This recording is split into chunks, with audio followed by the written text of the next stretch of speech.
retour pour un nouvel épisode du CQFR. Je suis rejoint par Shai comme tous les matins et on a pas mal de choses à débriefer, Shai, parce qu'hier il y avait un match avec d'authentiques stars NBA qui jouaient pour un vrai match, les unes contre les autres. Il y avait ce match de préparation Team USA Canada qui était plutôt intéressant parce qu'on sait que c'est deux équipes qui sont extrêmement ambitieuses dans l'optique des Jeux Olympiques de Paris qui vont commencer d'ici quelques semaines. Qu'est-ce qu'on a pu retenir de ce match, Shai? Cette finale avant l'heure, un peu, il y en a qui, enfin, les Nord-Américains présentaient ça comme ça, forcément, parce que ils estiment que c'est les deux équipes, les deux meilleures équipes du tournoi. Ils ont peut-être raison d'ailleurs, hein, on verra. On espère que ce sera pas le cas, mais on verra pendant les JO. Ce qu'il faut retenir, c'est que c'est la première rencontre dans cette campagne pour Team USA et sa Dream Team 2024, qui est un peu moins Dream Team depuis hier, mais on en reparlera sans doute après avec le forfait de Kawhi Leonard qui est remplacé par Derrick White. Mais donc, ouais, les États-Unis ont lancé leur campagne contre un adversaire très fort qu'on avait pu voir au Mondial, le Canada. Et ce qu'on en a retenu, donc victoire des Américains 86-72, démarrage extrêmement poussif, on va dire, mené 11-1 par les Canadiens. Et ce qui est intéressant, c'est que on a pu voir ce que Steve Kerr avait envie de mettre en place dans un premier temps, ou au moins de tester, c'est-à-dire avec un 5 de départ qui comportait quand même quelques enseignements, parce que c'est peut-être pas celui qu'on verra pendant les JO, mais c'est en tout cas une idée de jeu que Steve Kerr avait en tête. Et donc ça donnait Curry, Holiday, Booker, James, Embiid pour commencer. Ça n'a pas été hyper concluant, comme je l'ai dit, avec un démarrage poussif.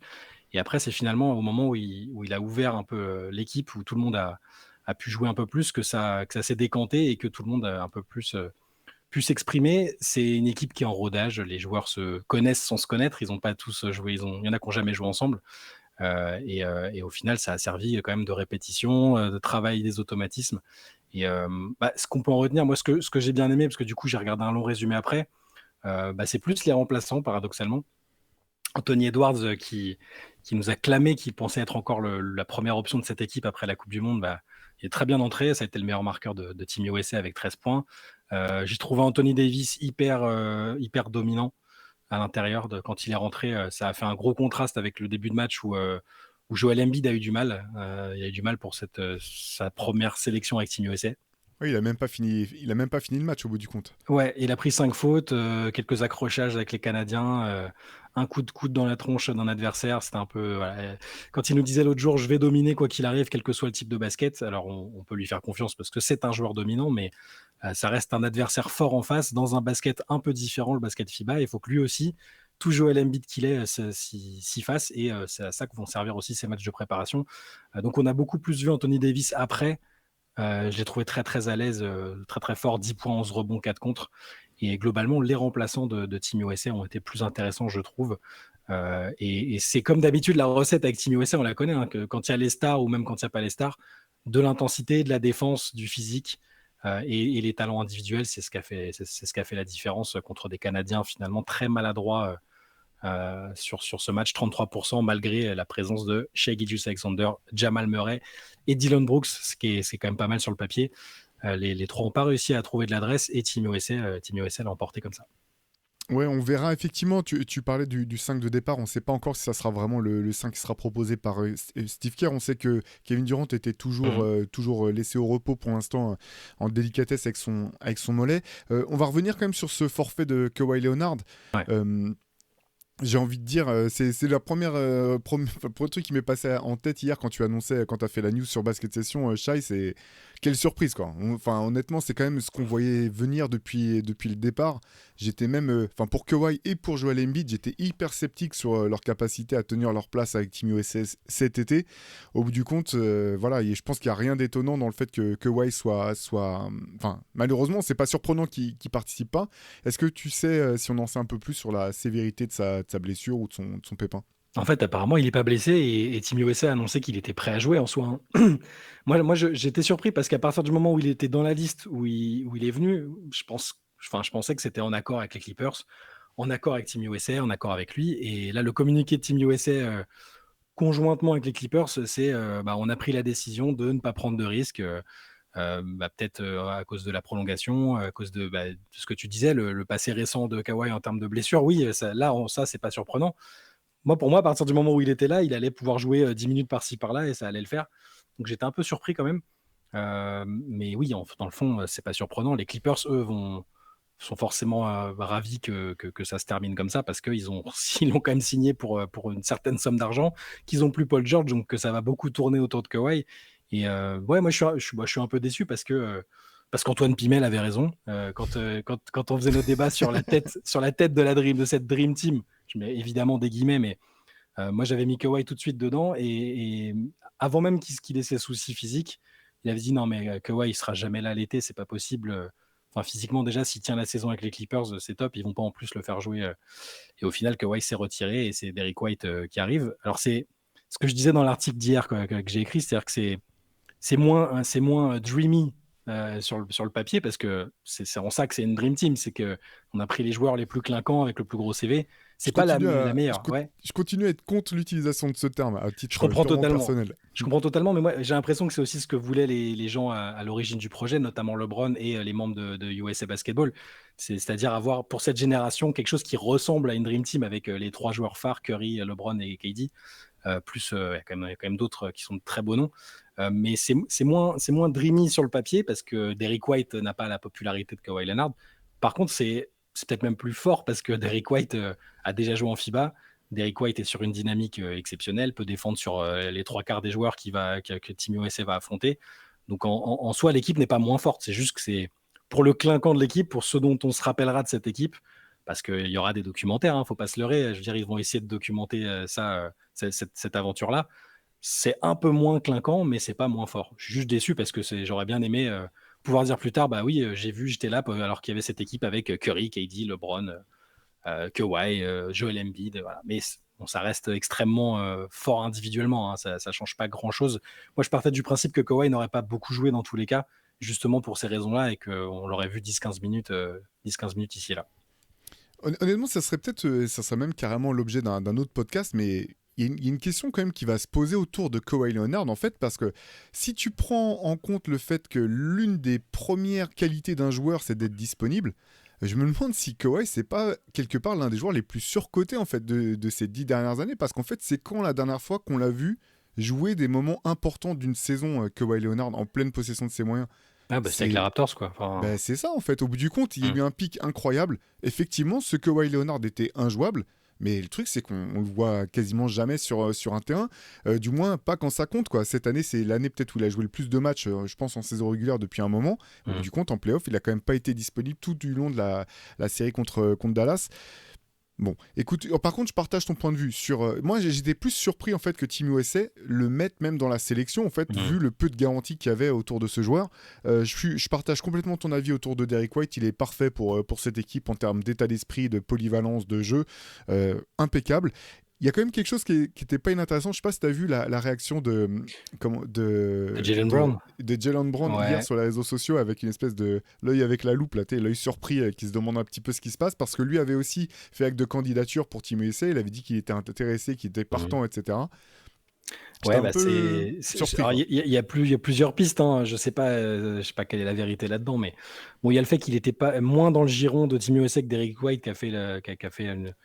Ah, quoique, il était. Non, je dis ça, mais Jaylen Brown était là aussi en 2019. En fait, il était avec Team USA, l'équipe qui avait été battue par la France, et il n'avait pas dû faire la campagne d'après. Donc, il a déjà été dans la sélection. Donc, j'allais dire une bêtise. Par contre, ce qui est lié aux sponsors et tout ça avec Nike, qui, selon certaines sources, n'aurait pas apprécié le soutien plus ou moins appuyé de Jaylen Brown à Kyrie Irving pendant la tempête, plus d'autres histoires d'images et tout ça. Bon, je crois il a fait des tweets où il sous-entendait que Nike avait une influence là-dedans et Nike étant très très lié à USA Basketball évidemment. Parce que sinon sportivement, c'est sûr qu'on parle d'un MVP des finales qui sort de plusieurs saisons de très haut niveau. La logique aurait voulu que ce soit lui, surtout s'il a fait acte de candidature, surtout s'il s'est rendu disponible. Mais bon, après, est-ce qu'ils perdent vraiment beaucoup au change, Derrick White, dans ce collectif-là, ça ira très bien. Mais je peux comprendre qu'il soit frustré s'il a fait acte de candidature et qu'on lui dit non, on va prendre quelqu'un d'autre, quoi. Surtout qu'en termes de poste pur et dur, il serait plus sur un poste Kawhi que Derrick White qui est capable de jouer et de défendre sur une tonne de postes, mais le profil ressemble plus, celui de Jaylen Brown ressemble plus à celui de Kawhi. En fait, vu le talent à disposition, je trouve que Derrick White est même un meilleur fit Oui. que Jaylen Brown et que Kawhi Leonard en fait, parce que c'est un facilitateur, c'est un mec que tu peux jouer, Mmh. tu vas pouvoir mettre dans toutes les situations à côté des stars, qui n'aura pas besoin de prendre ses tirs, qui n'aura pas besoin de moments où il peut être tenté de se dire bon moi c'est moi qui vais sauver le match. Moi, je trouve que c'est un excellent fit, Derrick White. De toute façon c'est un super joueur. Juste voilà, je me disais que c'était quand même notable. Euh, À voir, je sais pas jusqu'à quel moment tu peux encore te servir des jokers médicaux pour la liste pour les Jeux Olympiques. Je sais que les sélections devaient envoyer leur équipe Mmh. en début de semaine là, auprès du CIO pour que les rosters soient officiels. Je sais pas où ça en est parce qu'on sait pas. Manifestement, c'est pas très grave la blessure la blessure de Kevin Durant a l'air pas très grave, Mmh. mais bon, avec des joueurs de cet âge-là et un passif comme ça, c'est jamais non plus quel tourneur ça peut prendre. Je sais pas où ça en est ça. Bah, ils vont le ménager dans tous les cas. Ils ont acté que ce serait, qu'ils allaient progressivement d'abord il allait prendre soin du mollet et après peut-être sur les derniers matchs de préparation, on le verrait ou au début de la compète. Mais pour la liste, j'imagine que si c'est sur blessure, ils ont le droit de remplacer quasiment jusqu'avant le premier Jusqu'au match. premier Ils peuvent match, faire ouais. oui, je pense, hein, il y a une liste de mecs qui se tiennent prêts et voilà, ils vont espérer que les mecs sont pas déjà partis à Cancun, mais je pense que s'il y a vraiment un blessé dernière minute, il pourra être remplacé. Ils vont pas les laisser jouer à 11 de toute façon. Et KD, à mon avis, enfin, il avait pas l'air du tout inquiet, personne n'avait l'air inquiet. C'est effectivement plutôt à cause de l'âge et des blessures passées ils vont pas le forcer à jouer de la préparation. C'est un joueur qui a pas besoin d'adaptation au jeu FIBA, c'est peut-être le meilleur joueur FIBA du monde, hein. À chaque compétition avec Team USA, Kevin Durant a été ultra dominant, ils ont toujours gagné, donc oui, oui, j'ai pas d'inquiétude pour Kevin Durant. Ouais, à voir, parce qu'effectivement, par rapport au 5 de départ de Steve Kerr, ça serait pas étonnant que Il sera KD titulaire, ouais. Il voilà, sera soit titulaire. titulaire quand il reviendra. Donc, à voir effectivement l'utilisation d'Anthony Edwards, qui a fini meilleur marqueur de Team USA Mm. hier. À voir s'il sera finalement titulaire ou s'il jouera dans cette espèce de rôle à la Dwayne Wade en Ouais. 2008, la dynamiteur de défense et peste défensive, justement. Je pense que c'est vraiment le registre qui pourrait lui convenir à merveille. Ouais, et sinon, je repensais là dans le match avec ce qui s'y est passé, mais ce qui était intéressant aussi, c'est la connexion qu'il y a entre LeBron et Steph Curry. Bon, c'est les deux premiers quasiment qu'on validé leur présence sur ce projet-là. Et tu vois qu'ils se recherchent, tu vois qu'ils ont, en dehors du terrain, ils ont les interactions avec les médias, ils sont ensemble. C'est d'ailleurs très sympa de les entendre parler de basket ensemble au sein d'une même équipe. Ça arrivera sans doute jamais en NBA maintenant, mais c'était intéressant. Et puis il y a eu une séquence assez sympa avec un alley-oop de Steph pour LeBron qui a débouché sur un bon gros dunk. Et ça donne un petit avant-goût de ce à quoi les spectateurs auront le droit pendant les JO. Allez, bah ça, de toute façon, on en apprendra plus après avec les prochains matchs de préparation. Je te propose qu'on retourne aux États-Unis. Non, quoi, c'était aux États-Unis ce match de préparation. Qu'on reste aux États-Unis plutôt, mais qu'on passe du côté de la WNBA. Il y a eu Ouais. deux matchs avec deux performances impressionnantes de deux joueuses dont on parle beaucoup cette année. Mmh. L'une pour le trophée potentiellement de MVP de la saison, l'autre qui est en lice pour le trophée de Rookie de l'année. Est-ce que tu peux nous en dire plus, Shai? Oui, alors, bon, alors il y avait 5 matchs cette nuit, mais il y a 2 performances qui ont vraiment, qui ont marqué les esprits. Celle d'A'ja Wilson, qui est déjà une double MVP, mais là qui cette année, est en train d'écraser la concurrence, avec une saison individuelle exceptionnelle. Et là, elle a sorti le premier match de sa carrière avec au moins 20 points et 20 rebonds. Les Aces qui commencent à relever la tête après un début de saison très poussif ont battu le Storm 84 à 79, et A'ja Wilson 24 points, 20 rebonds, 4 contre, 3 interceptions. Alors pas avec une belle adresse, pour une fois n'est pas coutume, elle a shooté à 7 sur 18, mais voilà, c'est une machine cette année. Dans un premier temps, il y avait peut-être Nafisa Collier de Minnesota qui pouvait lui disputer le titre, mais Collier s'est blessé récemment, donc c'est en train de devenir une course en solo pour A'ja Wilson. Et si elle décroche un troisième titre de MVP, voilà, quand elle va commencer à grimper sévèrement les rangs dans la hiérarchie all-time, en sachant qu'elle commence seulement vraiment à être dans son prime. C'est aussi une joueuse, pour revenir sur le thème des JO, qui sera avec Team USA aux Jeux Olympiques, ce qui laisse peu d'espoir malheureusement aux adversaires de Team USA. Ils vont arriver avec une armada assez folle. Donc oui, voilà, A'ja Wilson qui est sur une saison de très haut niveau. Maintenant que les Aces reviennent dans le top 4, la candidature pour le MVP est facilitée avec ça. Ouais. Ouais, et sur les 6, tu me dis si je me trompe, mais je crois que leur retour en forme en termes de victoire, ça a aussi correspondu avec le retour de blessure de Chelsea Gray, qui a Oui, remis bah un oui. peu de... Bien sûr, la meneuse, ancienne MVP des finales avec les Aces, qui avait été gravement blessée pendant les finales de l'année dernière. Et qui, oui, depuis qu'elle est revenue, ça carbure, hein, c'est assez logique. C'est une des meilleures meneuses de la planète. Et puis le reste du groupe suit bien avec elle. C'est vrai que là, pour le grand public, on voit surtout A'ja Wilson, mais il y a d'autres joueuses exceptionnelles, hein, ouais, ici, Chelsea Gray, c'est incroyable. Jackie Young, dont absolument personne ne parle parce qu'elle n'est pas très médiatisée, c'est une joueuse fantastique. Cette nuit, elle fait encore 27 points à 10 sur 19. Bon, voilà, les Aces, les Aces sont en train de remonter la pente et tu as raison, c'est aussi en partie grâce au retour de Chelsea Gray.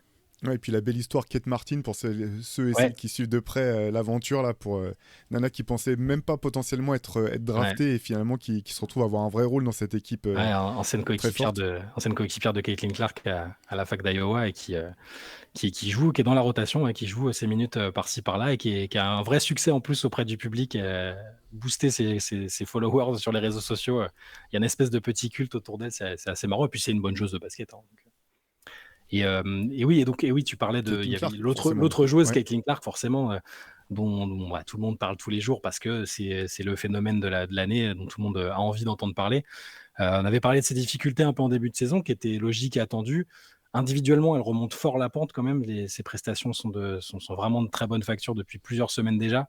Là, cette nuit, elles ont perdu contre les Mystics, les Mystics qui sont la La lanterne pire rouge, équipe, ouais. pire équipe de la ligue qui avait enchaîné les défaites. Quoique Dallas est peut-être repassé devant. J'ai pas regardé le classement ces derniers jours, mais enfin devant. Ou derrière, ouais, c'est Slash ça à ce derrière. niveau-là. Après, Ouais, dans la c'est course au tanking. le tanking pour Paige Baker, c'est ça? Exactement, c'est ça. Et je vais te dire en direct le classement parce que je l'ai pas regardé depuis quelques jours, mais en tout cas, c'est une des pires équipes de la ligue. Oui, les Mystics sont remontés même au 10e rang et c'est Dallas c'est Dallas qui est dernier. Caitlin Clark, donc, malgré la défaite, qui a fait encore une très belle performance contre, que je ne dise pas, contre Washington. Donc cette nuit, ça a donné 29 points, 13 passes, 5 interceptions, 3 contres à 7 sur 14, donc à ça, 50% au shoot. Elle enchaîne les performances de haut niveau. Elle a fait un triple-double l'autre jour lors de la victoire contre New York, le premier triple-double de l'histoire pour une rookie en WNBA.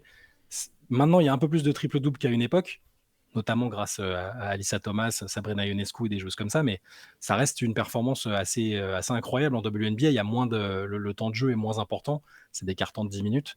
Donc voir une rookie faire ça, ça reste exceptionnel. Et Dans Caitlin une Clark, victoire en plus. dans une victoire contre New York, alors là, elles ont perdu derrière, mais par contre les performances s'enchaînent, les performances de qualité s'enchaînent pour elle.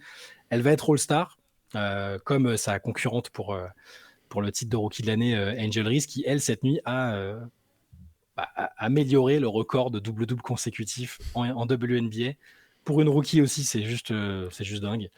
Là, C'est cette nuit, record de Candace Parker, si je me trompe pas. ouais, et Candace Parker, c'était à cheval sur 2 saisons, hein.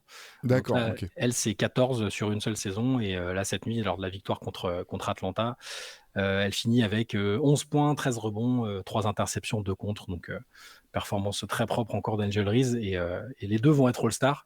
C'est facilité par le fait que cette année, le All-Star Game, c'est Team USA, donc l'équipe américaine qui va jouer au JO, contre une sélection des filles pas sélectionnées pour les JO. Donc, c'est un peu plus facile, entre guillemets, d'être All-Star cette année, mais ça n'enlève rien à leur précocité assez incroyable à ces deux-là, que ce soit Caitlin Clark ou Angel Reese.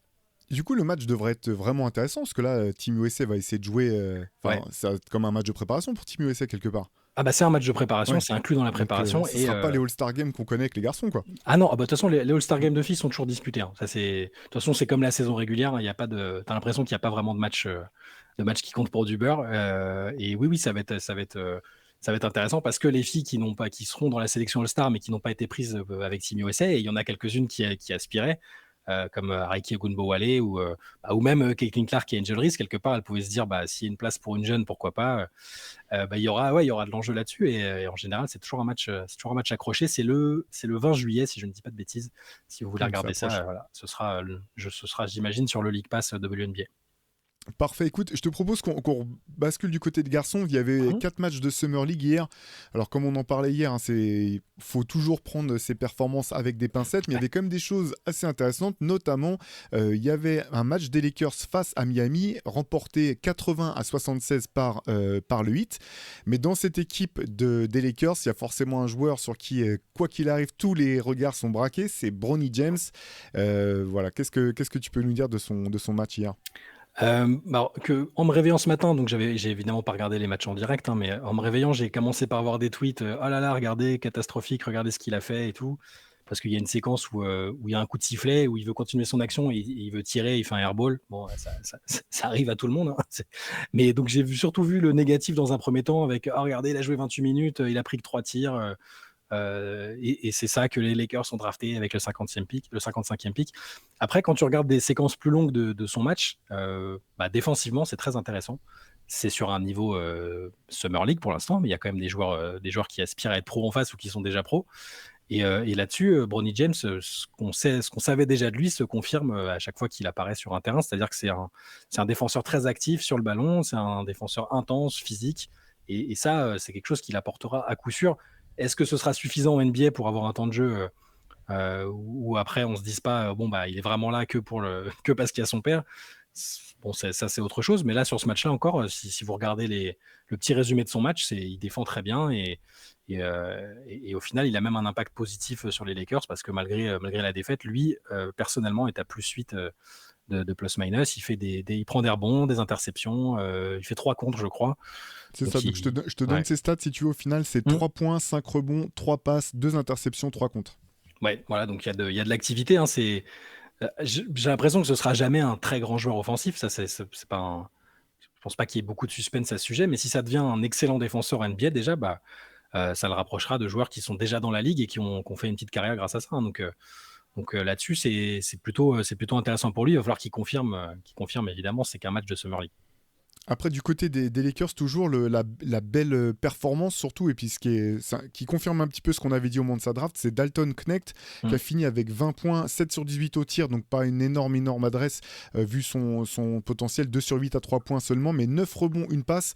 Voilà, c'est un petit peu, je pense que c'est ce qu'on avait dit. Le mec, il est NBA ready, il va être prêt à jouer un rôle dans la rotation dès le début de la saison. Ça confirme la bonne pioche des Lakers, je pense. Très certainement. En tout cas, ils espèrent que c'est bien un joueur NBA ready qui puisse contribuer tout de suite, ne serait-ce que sur 5-10 minutes en sortie de banc pour mettre un peu de dynamisme dans l'équipe, apporter du scoring. Ça, on l'a vu à la fac, c'est un très très gros scoreur. Donc là, 20 points, 9 rebonds, tu l'as dit, c'est le genre de performance qu'ils vont attendre de lui sur un plus petit échantillon. Hein. Ça va être différent pour lui parce qu'il a beaucoup joué ces dernières années.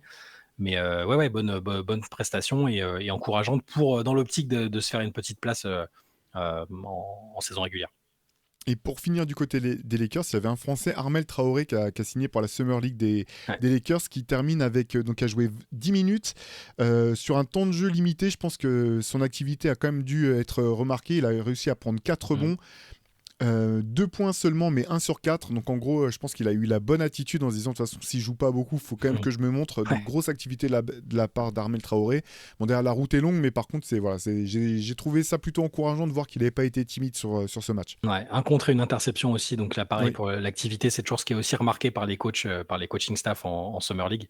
Bon, pour l'instant, j'allais dire le pauvre. Il risque d'être souvent plutôt décrit comme le frère de Nolan Traoré dans les prochaines années, mais ça ne veut pas dire qu'il ne va pas faire qui va pas trouver un spot en NBA, on ne sait jamais. Je veux dire, parfois des profils moins attendus arrivent à se faire des places, mais dans tous les cas et dans le pire des cas, ce sera un très bon joueur en France et en Europe. Il jouait à Blois cette année, on en parlait tous les deux juste avant. Voilà, c'est bon. La Summer League, c'est un peu, c'est compliqué quand même de se faire une place.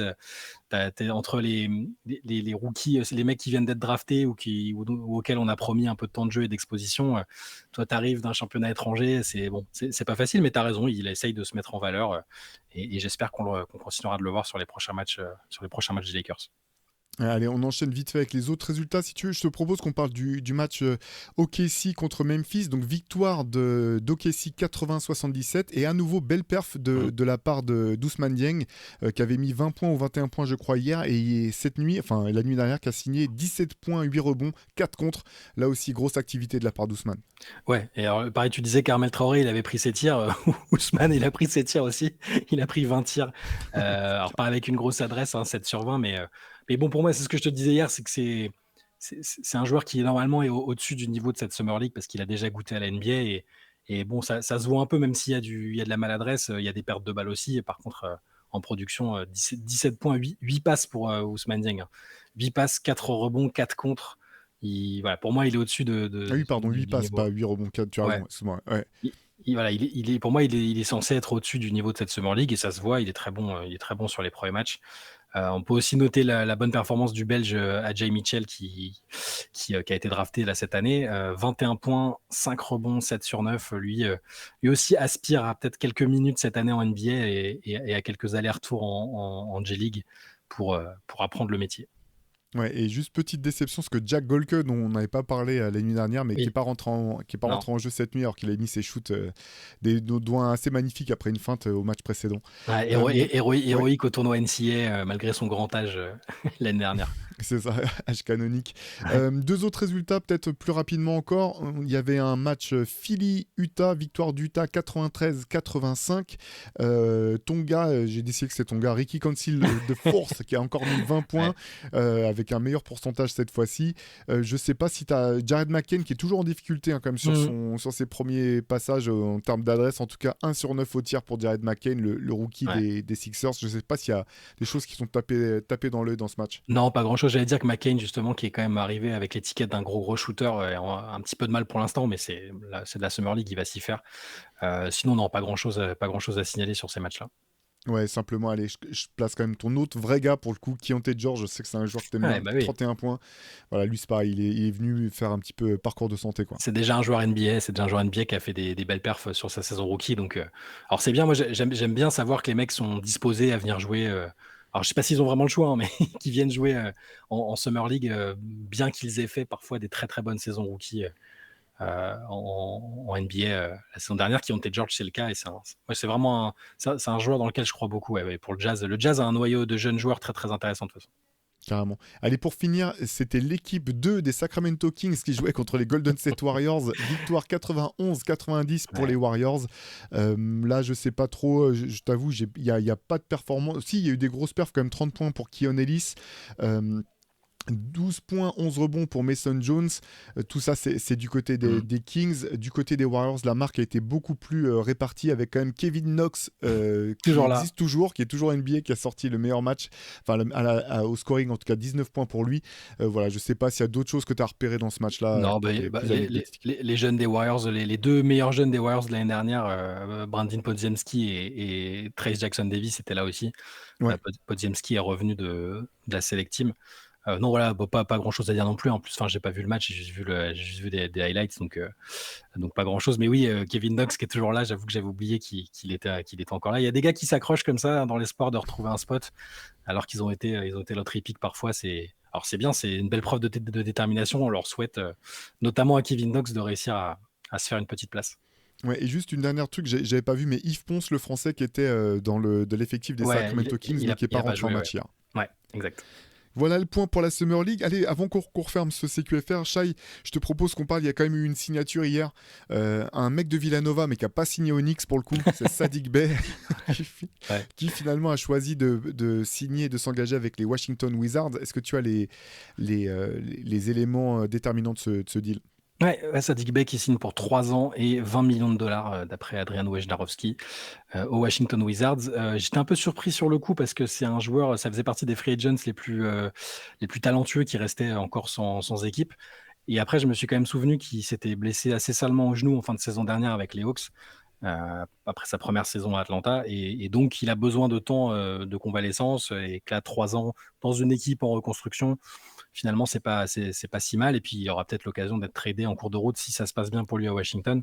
Mais ouais, Washington qui signe des joueurs comme ça aussi, qui a 3 rookies qui sont attendus dans la rotation, entre Alexandre Sarr, Carlton Carrington et le Suisse passé par Cholet, Kaishon George. En attendant que d'autres plus référencés partent de l'équipe, peut-être les Kyle Kuzma et autres. Bon, là, ils remplissent l'effectif, on va dire, et puis Saddiq Bey, ça peut être un pari intéressant dans l'optique d'une progression après à moyen terme. C'est un joueur que j'aime bien. On se le disait entre nous avant, c'est pas le joueur le plus Villanova parmi ceux qui sont en NBA. Il est pas ultra fiable, il est un peu irrégulier, mais je trouve que c'est un joueur qui a du talent quand même et qui est capable de carton offensif, qui aurait été utile, je pense, à un moment à une équipe peut-être plus ambitieuse que les Wizards, mais et voilà, il faudra patienter un peu pour lui.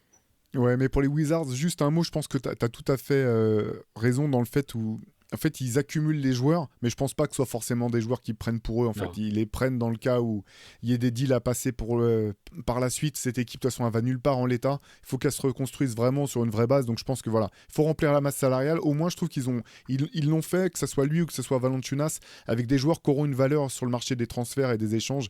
Voilà, c'est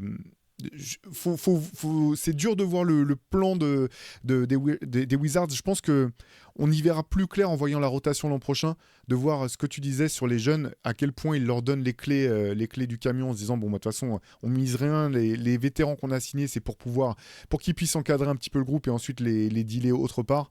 Mais je pense que c'est ça, effectivement, la marche la ligne de marche pour les Wizards. J'espère que ce sera le cas en tout cas, qu'ils vont pas Sinon, ça n'a pas repartir de sens. qu'ils vont pas repartir en donnant l'impression qu'ils jouent la 10e place parce qu'ils ont Kyle Kuzma, Jordan Poole. Enfin, ça a aucun sens. Ils ont plein de jeunes, plein de jeunes avec du talent.